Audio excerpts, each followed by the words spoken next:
नमस्कार। Designer news के खास कार्यक्रम सेहत में आपका स्वागत है। मैं हूं डॉक्टर प्रतीक श्रीवास्तव। सामान्यतः जब कभी भी किसी व्यक्ति को दांत, खाज, खुजली या इस तरह की कोई स्किन चर्म रोग जैसी समस्या होती है तो बहुत सहजता के साथ हमारे जेहन में या मरीज के जेहन में जो नाम आता है वो है जालिम लोशन। ये नाम ही अपने आप में बड़ा प्यारा है, जालिम लोशन। और ये जालिम लोशन इंदौर में बनाया जाता है। ओरिएंटल केमिकल वर्क्स का बहुत ही लोकप्रिय उत्पादन है जालिम लोशन। मेरे साथ स्टूडियो में बतौर मेहमान मौजूद हैं श्री नवीन झा साहब, जो ओरिएंटल केमिकल वर्क्स के मैनेजिंग डायरेक्टर हैं। नवीन झा साहब और प्रधानमंत्री नरेंद्र मोदी के बीच में एक समानता भी है, और वो समानता ये है कि दोनों एक ही गांव को बिलोंग करते हैं। यानी नवीन झा साहब भी उसी गांव वडनगर के रहने वाले हैं जहां मोदी जी का टी स्टाल हुआ करता था। हालांकि झा साहब बरसों से इंदौर में रह रहे हैं, इंदौर में एक फैक्ट्री संचालित करते हैं और जालिम लोशन के साथ साथ प्राण सुधा जैसा एक उत्पादन भी बाजार में बहुत लोकप्रियता हासिल कर चुका है। प्राण सुधा वो है जो खास तौर पर गर्मियों में और बरसात के दौरान जब लोगों को उल्टी, दस्त या जी मचलाना, एसिडिटी, खट्टी डकारें, इस तरह की जब परेशानी आती है खान पान का गड़बड़ी की वजह से या मौसम परिवर्तन की वजह से, संधिवात की वजह से, जब कभी भी पेट में अफारे आने लगते हैं, गैस बनने लगती है, तब हम बहुत आसानी से जिस 2 बूंद जिंदगी के लेते हैं उसका नाम है प्राण सुधा। और वो प्राण सुधा बनता है ओरिएंटल केमिकल वर्क्स में, जिसके कर्ता धर्ता है श्री नवीन झा साहब। आपका बहुत स्वागत है। धन्यवाद। नवीन जी, सबसे पहले तो मैं आपके साथ इस बात को लेकर बहुत शेयर करना चाहूँगा कि आप वडनगर से हैं, जहाँ से नरेंद्र मोदी जी भी है, और हमने वडनगर के बारे में बहुत कुछ सुना है। वहाँ के रेलवे स्टेशन पर चाय बेचते थे मोदी जी, और एक चाय वाला देश का प्रधानमंत्री बना।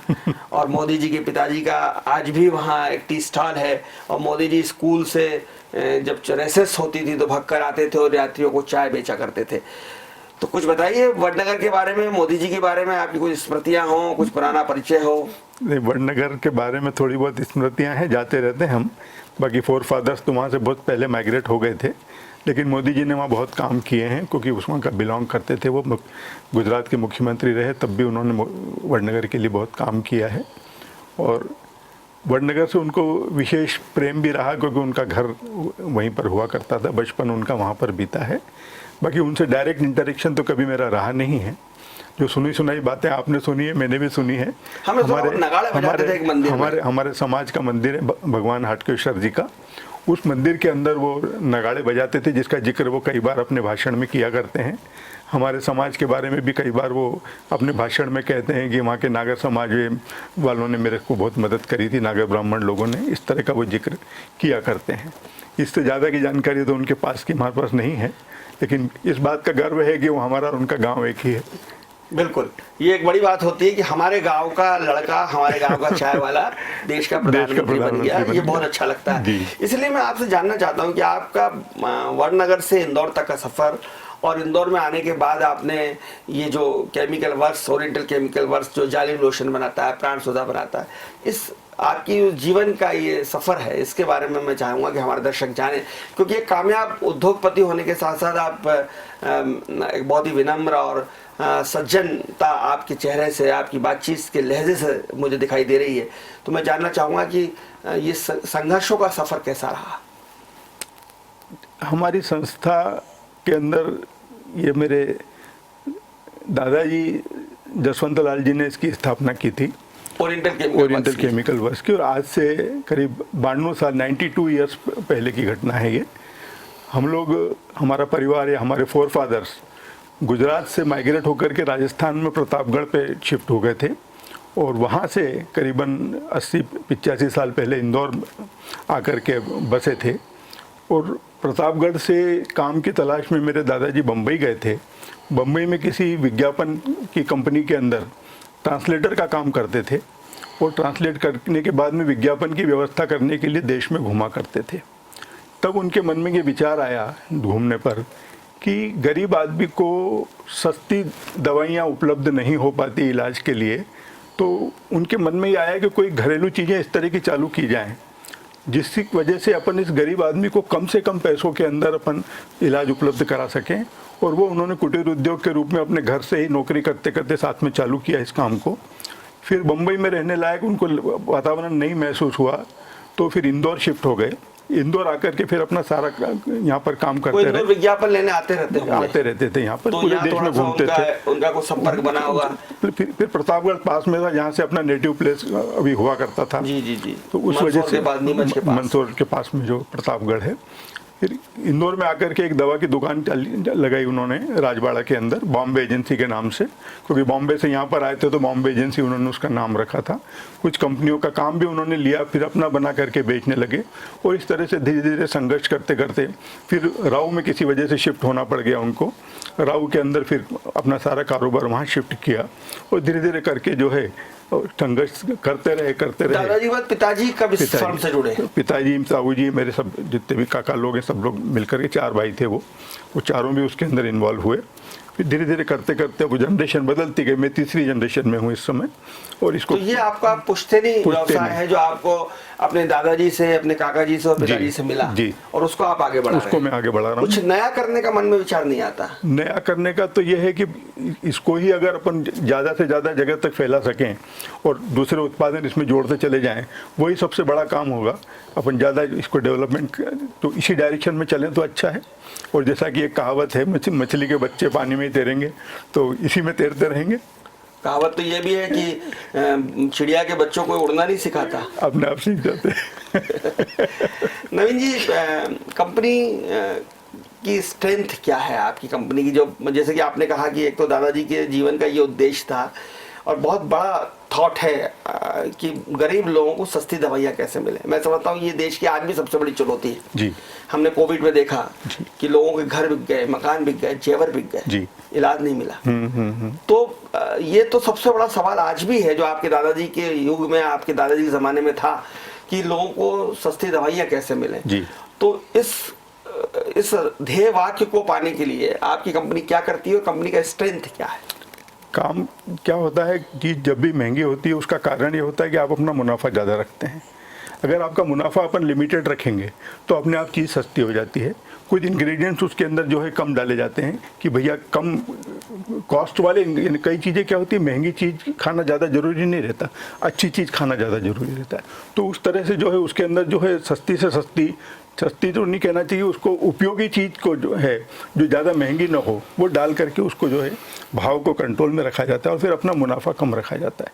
जब आप मुनाफा कम रखेंगे तो आप सस्ते दामों के ऊपर चीज़ उपलब्ध करा पाएंगे। ये आपका स्ट्रेंथ यही है? ये हमारी स्ट्रेंथ है। आप मुनाफे की बजाय उसकी क्वालिटी पे ध्यान देते हैं और मिनिमम मुनाफा के अंदर काम करने की कोशिश करते हैं। मतलब आपकी बिजनेस स्ट्रेटेजी ये है कि आप जो है वो बल्क में या वॉल्यूम बढ़ाने में विश्वास रखते हैं ताकि मुनाफा कम हो लेकिन वॉल्यूम बढ़े, वॉल्यूम बढ़े, ज़्यादा से ज़्यादा लोगों तक इसका फ़ायदा पहुँचे। पैसा कमाना उद्देश्य नहीं है, लोगों की सेवा करना उद्देश्य है। उनकी बीमारी, उनकी समस्याएं मिट जाएं, वो हमारा उद्देश्य है।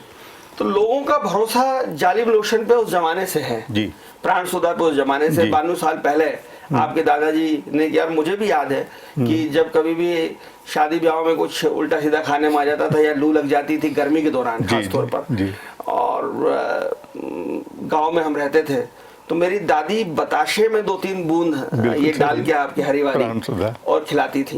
ये तो मुझे भी स्मृति में है। तो ये 92 साल से लेकर आज तक जब मैं आपका इंटरव्यू कर रहा हूँ तो मुझे याद नहीं रहा हो, जब मैं बचपन में कई बार मैंने प्राण सुधा ली है। हम ट्रेवल्स में जाते थे, यात्रा पे जाते थे, तो साथ में हमारी दादी रखती। जब मैं पढ़ने के लिए आया 11वीं पास करने के बाद, तो मेरी माँ ने ये जो साथ में कुछ दवाइयाँ रखी उसमें एक प्राण सुधा भी थी। मैंने कभी सोचा नहीं था कि उसके मालिक का मैं इंटरव्यू करूंगा, तो मैं आज खुश नसीबी समझता हूँ। धन्यवाद। तो ये जो आपका विश्वास है आपके प्रोडक्ट के बारे में लोगों का, वो कैसे कायम रखा आपने? सबसे बड़ी चीज़ उसमें ईमानदारी चाहिए आपको। अगर आप ईमानदार रहेंगे तो आपके ऊपर लोग विश्वास करेंगे। लॉन्ग रन में चलने के लिए, लंबी दूरी के लिए आपको विश्वास पैदा करना जरूरी है और विश्वास ईमानदारी से आता है। शॉर्टकट से विश्वास कभी आ नहीं सकता है। ईमानदारी honesty is the best policy. Honesty is the best policy. Long run, लंबा समय जैसे 92 ईयर्स अगर मेरी संस्था को हो गए हैं, तो उसका मुख्य यही है कि हम ईमानदार रहे संस्था के प्रति, कार्य के प्रति, ग्राहक के प्रति। मैं हमेशा एक बात सोचा करता था कि ये जालिम लोशन, जालिम शब्द तो दुष्ट होता है, बर्बर होता है, क्रूल होता है, इसके लिए जालिम लोशन नाम आपने कैसे रखा और किसने रखा? आपने रखा या दादाजी ने रखा या आपके पिताजी ने रखा?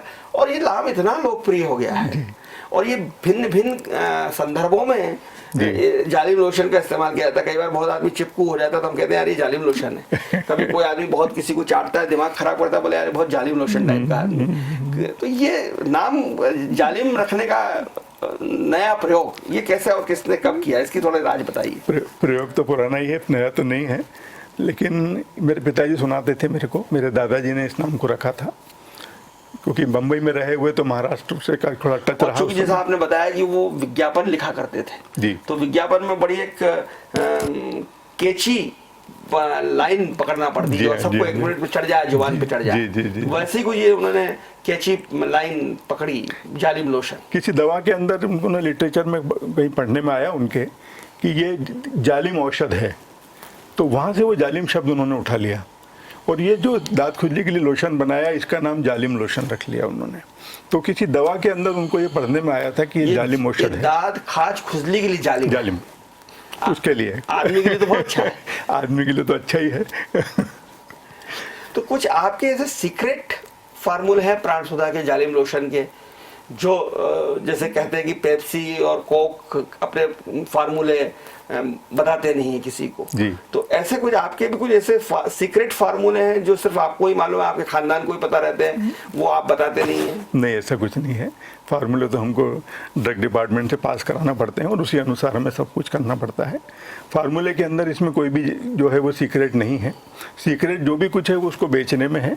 आपकी ईमानदारी से अगर आप प्राइसिंग करेंगे और अवेलेबल कराएंगे, डिस्ट्रीब्यूशन करेंगे, उसका विज्ञापन सही तरीके से करेंगे तो आपका धंधा चलता चला जाएगा। बाकी इसमें आपका परिवार के साथ साथ एक बड़ा परिवार भी है, क्योंकि जालिम लोशन कोई डॉक्टर लिख के नहीं देता जी, प्राणसुधा कोई MBBS MD डॉक्टर लिख कर नहीं देता जी, लेकिन भारत का हर आदमी जालिम, जब भी उसको दांत खाज खुजली होती है जालिम लोशन लेता है। पेट में गैस बनती है, एसिडिटी बनती है, उल्टी दस्त होता है, यात्रा करने के पहले वॉमिट सेंसेशन होता है जी, वो प्राणसुधा लेता है जी। तो एक तरह से आप कह सकते हैं आपके काउंटर सेल बहुत है पूरे देश भर में जी। और मैं समझता हूँ कि इतना बड़ा नेटवर्क आपने कैसे खड़ा किया कि बगैर चीज़ों के कि छोटे से छोटे गांव में भी प्राणसुधा मिल जाती है। बहुत छोटा सा गांव होगा जिसमें 5-10 गांवों के बीच में एक मेडिकल स्टोर होगी, वहां भी जालिम लोशन मिल जाएगा। तो इतना बड़ा सेल्स नेटवर्क ये आपने कैसे खड़ा किया? ये मेरे पहले वालों ने किया था इस काम को और गांव-गांव जाते थे, दुकान जाते थे और 2-2, 3-3, 4-4 शीशियाँ जा करके उनके दुकान पर रख करके आते थे। अगली बार आएंगे तब पैसे ले जाएंगे, उस टर्म के ऊपर माल रख करके आते थे और इस प्रकार धीरे धीरे करके जो है ये काम बढ़ता रहा। तो अवेलेबिलिटी सबसे जरूरी थी। मेहनत वाला काम रहा होगा, बहुत छोटे-छोटे गांव में जाना, बहुत ही ज़्यादा मेहनत। अपन उस जमाने को में इमेजिन नहीं कर सकते। आने जाने के साधन नहीं हुआ करते थे, ठहरने की जगह नहीं होती थी।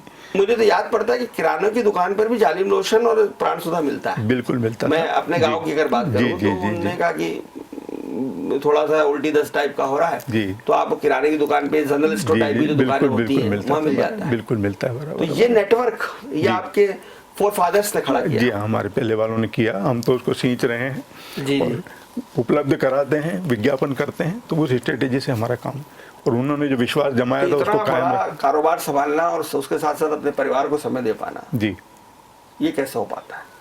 अब तो जहाँ चाह वहाँ राह होती है और आपको ज़्यादा अगर एक्सपेक्टेशंस आपके जीवन में नहीं हैं तो आप उसको मैनेज कर पाते हैं। अगर ज़्यादा एक्सपेक्टेशंस आपने पाल रखी हैं तो फिर आप परिवार को समय नहीं दे पाएंगे, धंधे के अंदर ही लगे रहेंगे। तो कहीं भी जाकर के आपको एक सीमा तो निश्चित रूप से करना पड़ेगी कि जीवन के अंदर आप कहीं तो सीमित होइए। आप काम है तो काम के प्रति भी आप समय दीजिए। समय के बाद का जो टाइम है वो तो आपके परिवार के लिए होना चाहिए। उस चीज़ को पालन करने का पूरा लगाना पड़ते हैं। निश्चित है वो।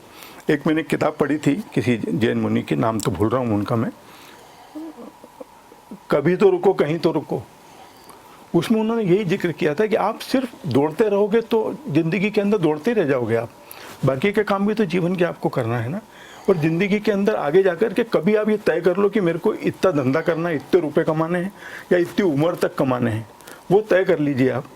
और उसको मैं आगे एक्सटेंड करता हूँ कि आप टाइम तय कर लीजिए कि मेरे को धंधे के लिए इतना समय देना है, क्योंकि ये तो अनलिमिटेड है ना। देते हैं आप क्या, कब से आपकी वर्किंग शुरू होती है, कब तक? अब तो मेरा बहुत कम समय हो गया, क्योंकि मेरी उम्र थोड़ी सी ज़्यादा हो गई, तो मैंने वर्किंग दूसरों को सौंप रखी है। कितने साल के? मैं 65 साल का हो गया हूँ, 66 मुझे चल रहा है। तो अब आपके बाद वाली जनरेशन ने आपका काम संभाल लिया है? मैं उसी नेटवर्क उसी तरह से बना दिया है कि लोगों को जवाबदारी सौंप दी है।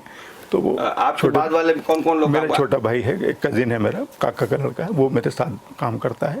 मेरे बच्चे हैं दूसरे कामों में लगे, पढ़ लिख के आए हैं, बड़ी बड़ी पढ़ाई कर लेते तो दिक्कत पड़ जाती है जरा उसके साथ में, लेकिन वो अब साथ में बड़ी पढ़ाई करके आते तो अपना पुश्तैनी काम करना नहीं चाहते। अब वो होता क्या है कि आदमी के मन में तमन्नाएं होती है ना बड़ी, तो वो तमन्नाएं अपनी जगह। आपने तो बहुत बड़ा काम कर दिया, जालिम लोशन बहुत बड़ा नाम है। क्या होता है कि वो जो शेल्टर के अंदर आदमी चलता है तो लगता है मुझे बाहर निकलना चाहिए, तो लेकिन खैर वो मानसिकता बदल रही है धीरे धीरे, बच्चे सब वापस लेकिन अभी आपके एक ब्रदर और उनके बच्चे मेरे बच्चे भी सब साथ में आते जा रहे हैं। जालिम लोशन के बारे में मैं कुछ और जानना चाहता हूँ कि जालिम लोशन इतना लोकप्रिय ब्रांड कैसे बन सका। मैं एक मार्केटिंग स्ट्रेटेजी की तरह इसको जानना चाहता हूँ।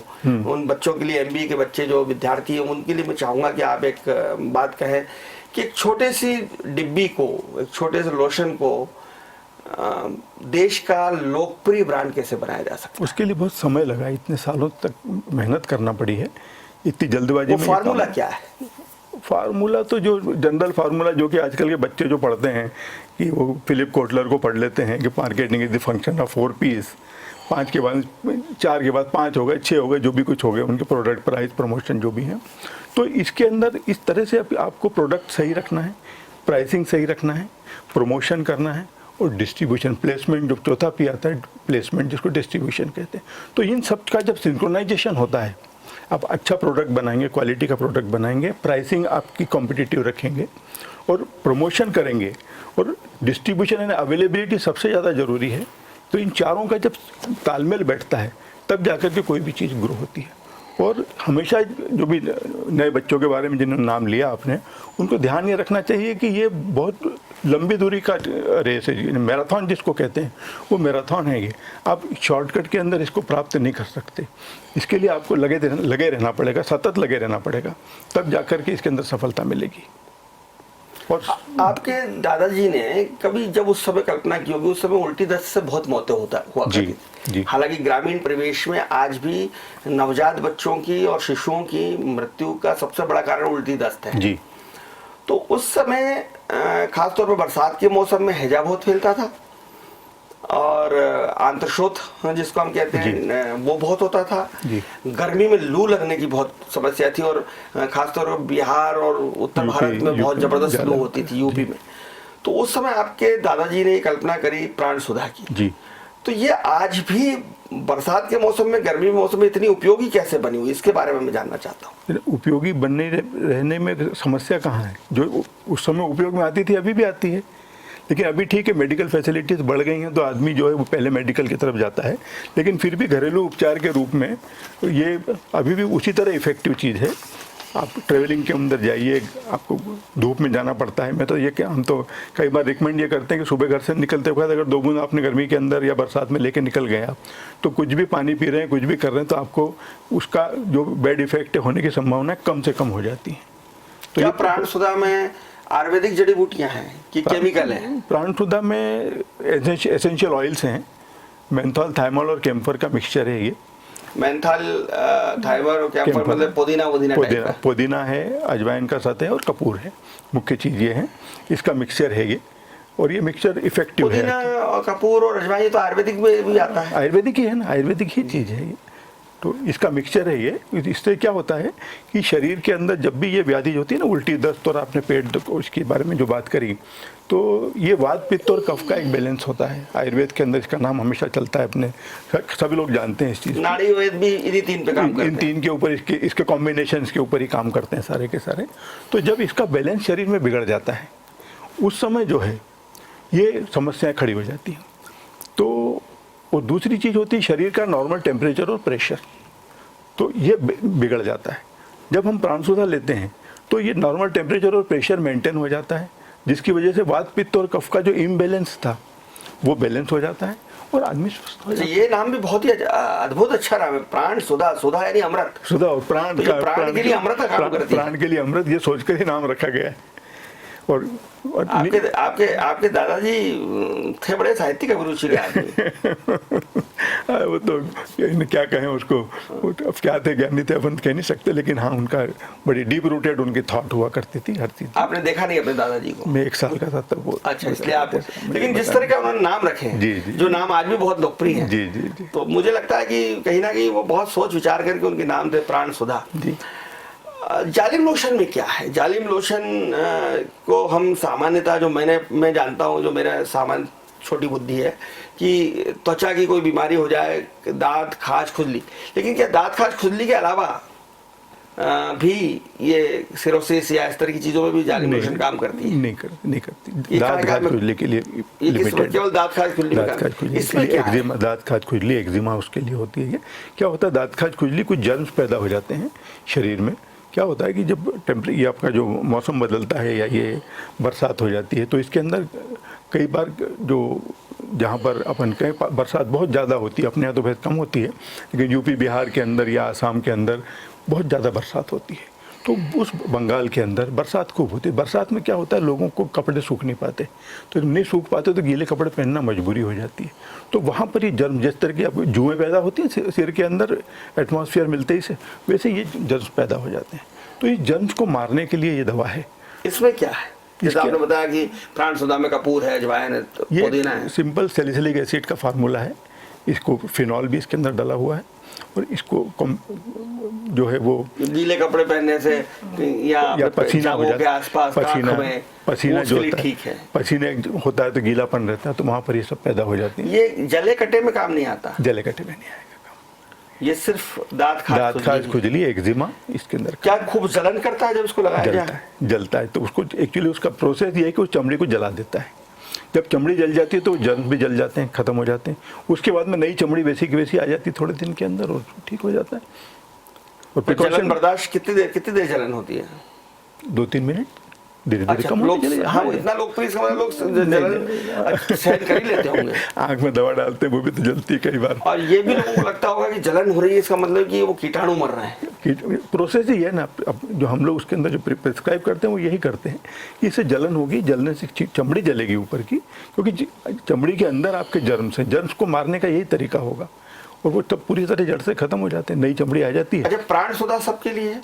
मतलब गर्भवती महिलाएं, छोटे बच्चे, बुजुर्ग जी, या जिसको किसी की तरह की बीमारी है जी, प्राण सुधा कोई भी ले सकता है? सामान्य दवा है, कॉमन दवा, पुदीना है, अजवाइन है, बिल्कुल तो एसेंशियल ऑयल्स हैं। छोटे बच्चों को तो देते ही, मैंने खुद ने अपने बचपन में खाया पिया है, लेकिन गर्भवती महिलाएं वगैरह इनके लिए लेने के लिए ले सकते हैं, कोई समस्या नहीं है उसके अंदर। तो ये जो आजकल की जो जीवन शैली है जी, उसमें एसिडिटी बहुत कॉमन चीज हो गई है। खान पान जिस तरीके का है, जिस तरह का हम जंक फूड हमारे बच्चे खा रहे हैं, नई जनरेशन या बाजार का खा रही है, होटल का खा रही है, और तेज मसाले हम खा रहे हैं, नए लड़के सिगरेट शराब पी रहे हैं, और नींद भी पूरी नहीं होती है, और रात भर जगना है, प्रेशर बहुत है, टेंशन बहुत है, इसकी वजह से एसिडिटी बनती है। तो ये प्राण सुधा उसमें कैसे प्राण फूंक सकती है, अमृत डाल सकती है? मैंने बताया आपको कि वात पित्त और कफ का इम्बैलेंस है ये। तो जैसा आपने कहा एसिडिटी हो जाती है तो पित्त बढ़ गया, जब पित्त बढ़ गया तो जब प्राण सुधा आप लेंगे अपन, तो पित्त को शांत कर देगी, उस बैलेंस को बराबर कर देगी, और सारी समस्या मिट जाएगी। कितनी बूंद लेना चाहिए सामान्य? ये 2 से 5 बूंद तक डिपेंड करता है किस पानी, सामान्य पानी में डालेंगे। अलग अलग तरह से उसके प्रिस्क्रिप्शन सब हमने लिख रखा है, अलग अलग चीज़ के लिए, किसी में सादे पानी से है, किसी में गुनगुने पानी से है, इस तरह से शक्कर में है कोई चीज़ है, इस तरह से। ये बताशे में लोग खाते हैं, इस तरह से खाते हैं, तो उसको आप ले लेंगे तो आपका ये जो बैलेंस हो जाता है, एक साथ गैस बाहर आ जाती है, या वो अपने आप उसको ठीक करती है? अपने आप ठीक कर देती है उसको, अपने आप ठीक कर देती है उसको। गैस है वो, जो भी उसकी रिएक्शन होती है, उस रिएक्शन के बाद में आपका जो बैलेंस है, बैलेंस सुधर जाता है ना। उस बैलेंस को मेंटेन रखना ही सबसे ज़्यादा ज़रूरी है। व्यापार को आगे बढ़ाने के लिए जो आपका विजन है, जिसमें आपने कहा कि एक तो मेहनत बहुत करनी पड़ती है, ईमानदारी रखनी पड़ती है, और तीसरी बात जो आपने हमारी चर्चा के दौरान उभर के सामने आई कि प्राइस को हम बहुत, मुनाफा अपना कम रखते हैं, इसके अलावा और क्या आपका विजन है कि जिससे कि कारोबार आगे बढ़े? मैं फिर वही बात कहूंगा कि हमारे नई जनरेशन सीखे, आपका अपने अनुभव का लाभ। जी जी, नई जनरेशन के लिए मैं अक्सर जब भी कोई भी चर्चा होती है तो मैं एक ही बात कहता हूँ कि धंधा एस्टेब्लिश करना बहुत आसान है। पैसा है, पैसा मिल गया आपको, जगह मिल गई, आपके पास नॉलेज है, सब कुछ है, लेकिन मुख्य चीज़ जो धंधे के अंदर होती है वो होती है धैर्य। तो अगर आप धैर्य रख सकें तब जाकर के ही आप सफल हो पाएंगे। आम का झाड़ भी लगाते हैं तो इमीडिएट फल नहीं देता है। तो जो भी व्यक्ति चाहे, 4 से 6 वर्ष लगते हैं। जो भी धंधा करना चाहता है तो वो लॉन्ग टर्म के हिसाब से सोचे कि मैं आम का झाड़ लगा रहा हूँ या बरगद का झाड़ लगा रहा हूँ, तो वो झाड़ लगाने के लिए जो शुरू का समय है वो समय आपको धैर्य से बिताना पड़ेगा। और जब धैर्य से आप बिताएंगे तब जाकर के आप सफल होंगे। और मेरा मानना ये है, या थोड़ा जो भी अनुभव है वो ये है कि अधिकतर लोग असफल उस धैर्य वाले पार्ट में ही होते हैं। अंग्रेजी में एक कहावत है, अगर you can carry water in a sieve, sieve यानी चलनी के अंदर आप पानी ले जा सकते हैं। कैसे ले जा सकते हैं? Provided you wait till it freezes. वो जम जाए तब तक अगर आप इंतज़ार करेंगे तो पानी को उसके अंदर आप ले जा सकेंगे। तो यही धंधे के साथ में है कि धैर्य रखना बहुत आवश्यक है। यानी आप साहस करते हैं, साहस के साथ उद्यम करते हैं। उद्यम के बाद में जब तक धैर्य नहीं रखेंगे तब तक आप सफल कभी नहीं होंगे। और हमेशा लॉन्ग टर्म प्लानिंग करके चलिए, धंधा शॉर्ट टर्म नहीं है। दर्शकों के लिए आप क्या कहना चाहेंगे, खासतौर पर सेहत के संदर्भ में?